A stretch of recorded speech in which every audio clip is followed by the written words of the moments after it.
আসসালামু আলাইকুম, সবাইকে স্বাগত জানাচ্ছি। নাজিয়াত শাহরিন। শুরুতেই বিআরবি কেবল সংবাদ শিরোনাম।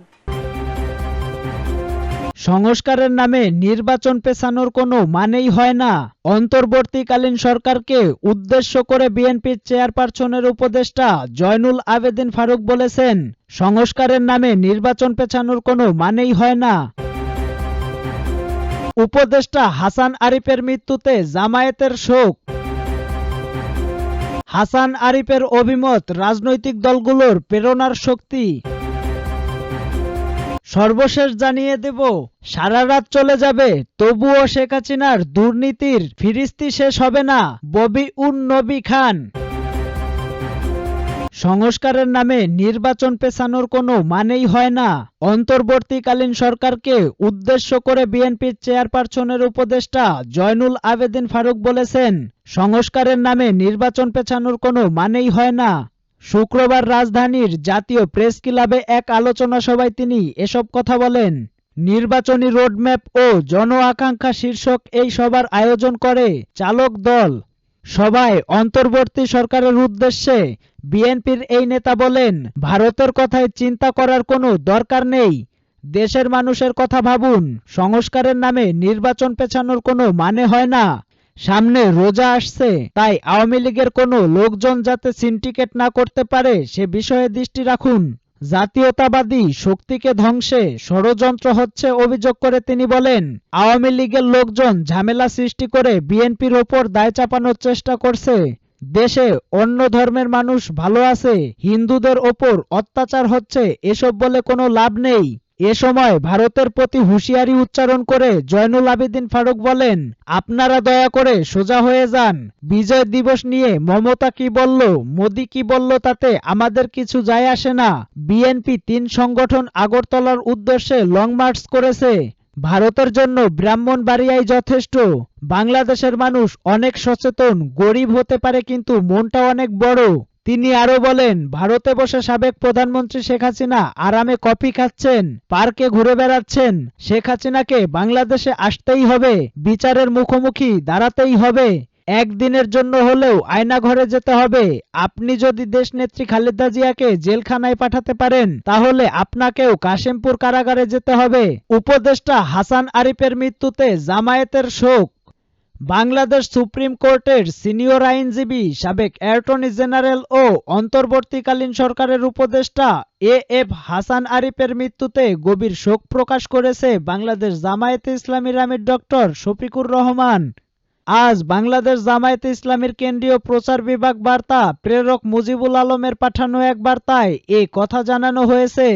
শোকবাণীতে তিনি বলেন, বাংলাদেশ সুপ্রিম কোর্টের সিনিয়র আইনজীবী, সাবেক অ্যাটর্নি জেনারেল ও অন্তর্বর্তীকালীন সরকারের উপদেষ্টা এএফ হাসান আরিফ শুক্রবার বিকালে ঢাকায় একটি হাসপাতালে মৃত্যুবরণ করেন। তিনি আরো বলেন, হাসান আরিফের দীর্ঘদিন ধরে আইনাঙ্গনে অত্যন্ত সুনাম ও স্বচ্ছতার সঙ্গে তার পেশাগত দায়িত্ব পালন করেছেন। দেশে আইনের শাসন, ন্যায় বিচার ও মানবাধিকার প্রতিষ্ঠায় তিনি আজীবন সংগ্রাম করেছেন। তার মতো একজন বরেণ্য ও বিজ্ঞ আইনজীবীকে হারিয়ে আমরা গভীরভাবে শোকাহত। মহান আল্লাহ রব্বুল আলামিন তার সব গুনাহ মাফ করে দিন, তার নেক আমলগুলো কবুল করুন এবং তাকে জান্নাতের মেহমান হিসাবে গ্রহণ করুন। আমরা তার শোকপ্রাপ্ত পরিবার, আত্মীয় স্বজন ও কর্মীদের প্রতি গভীর সমবেদনা জানাচ্ছি। হাসান আরিফের অভিমত রাজনৈতিক দলগুলোর প্রেরণার শক্তি। অন্তর্বর্তীকালীন সরকারের ভূমি এবং বেসরকারি বিমান ও পর্যটন মন্ত্রণালয়ের উপদেষ্টা এএফ হাসান আরিফের মৃত্যুতে গভীর শোক ও দুঃখ প্রকাশ করেছেন বিএনপির ভারপ্রাপ্ত চেয়ারম্যান তারেক রহমান।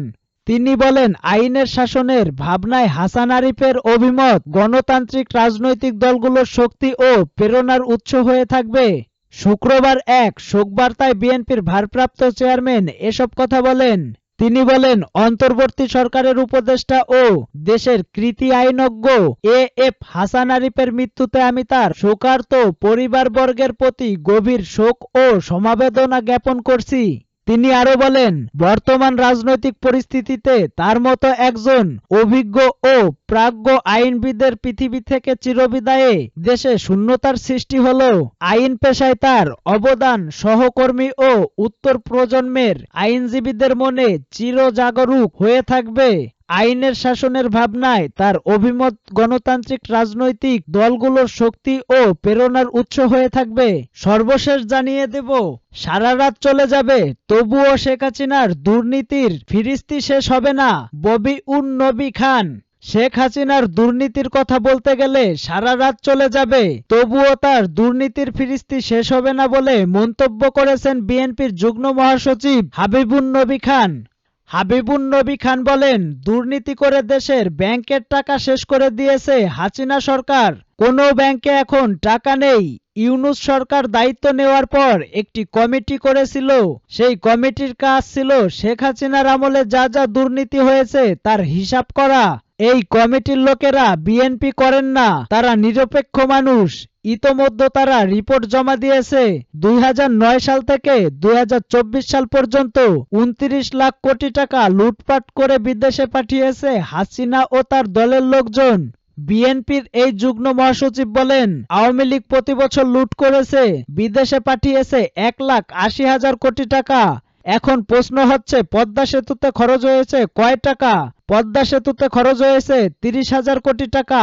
সুতরাং প্রতি বছর আপনি 6টি পদ্মা সেতুর টাকা বিদেশে পাঠিয়েছেন, লুটপাট করেছেন। শেখ হাসিনার দুর্নীতির কথা বলতে গেলে সারা রাত চলে যাবে তবুও তার দুর্নীতির ফিরিস্তি শেষ হবে না। ওনার বাপের নামে স্যাটেলাইট বানিয়েছেন 3,000 কোটি টাকা দিয়ে, যেটার দাম 1,500 কোটি টাকা। এই স্যাটেলাইট কোনো কাজে লাগে না, শুধু লুটপাটের জন্য স্যাটেলাইট বানানো হয়েছে। হাবিবুন নবী খান বলেন, বিচার বিভাগের রায়ের মাধ্যমে তত্ত্বাবধায়ক সরকার ব্যবস্থা পুনঃপ্রবর্তনের সুযোগ এসেছে। অন্তর্বর্তীকালীন সরকারের প্রধান উপদেষ্টার কাছে জাতির ও আমাদের প্রত্যাশা, শীঘ্রই দেশে একটি নির্বাচনের ব্যবস্থা করে নিরপেক্ষ নির্বাচন উপহার দেবেন। দেশের জনগণ যে মূল্যবান ভোটের অধিকার হারিয়েছিলেন, সেই ভোটের অধিকার ফিরে পাবেন নির্বাচনের মাধ্যমে। সেই গণতন্ত্রকে শেখ হাসিনা হত্যা করেছিলেন, সেই গণতন্ত্র ফিরে পাবে মানুষ। হাবিবুন নবী খান আরো বলেন, শেখ হাসিনা কুমিল্লাকে বিভাগ করতে চান না, কারণ কুমিল্লার মানুষকে তিনি ভীষণ অপছন্দ করেন।